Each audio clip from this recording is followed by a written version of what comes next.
There's no feeling more intense than starting over. If you deleted your homework the day before it was due, as I have, or if you left your wallet at home and you have to go back after spending an hour in the commute. If you won some money at the casino and then put all your winnings on red but it came up black. If you got your best shirt dry cleaned before a wedding and then immediately dropped food on it. If you won an argument with a friend and then later discovered that they just returned to their original view. Starting over is harder than starting up. If you're not ready for that, like if you've already had a bad day, then what you're about to go through might be too much. Feel free to go away and come back. I'll be here.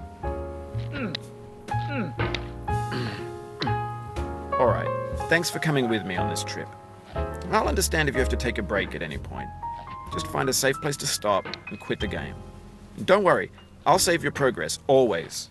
Even your mistakes. This game is a homage to a free game that came out in 2002, titled Sexy Hiking.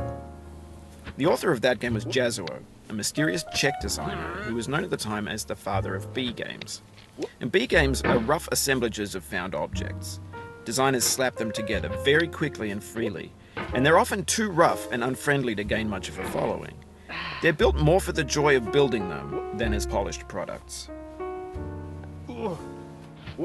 In a certain way, Sexy Hiking is the perfect embodiment of a B game. It's built almost entirely out of found and recycled parts, and it's one of the most unusual and unfriendly games of its time. In it, your task is simply to drag yourself up a mountain with a hammer.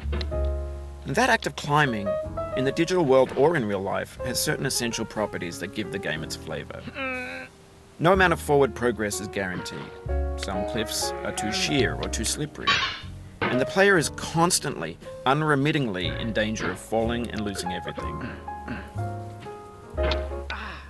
Anyway, when you start Sexy Hiking, you're standing next to this dead tree that blocks the way to the entire rest of the game. It might take you an hour to get over that tree, and a lot of people never got past it. You prod and you poke at it, exploring the limits of your reach and your strength, trying to find a way up and over. And there's a sense of truth in that lack of compromise. Most obstacles in video game worlds are fake. You can be completely confident in your ability to get through them once you have the correct method or the correct equipment or just by spending enough time. In that sense, every pixelated obstacle in Sexy Hiking is real.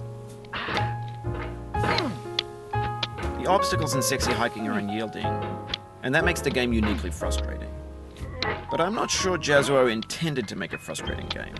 The frustration is just essential to the act of climbing, and it's authentic to the process of building a game about climbing.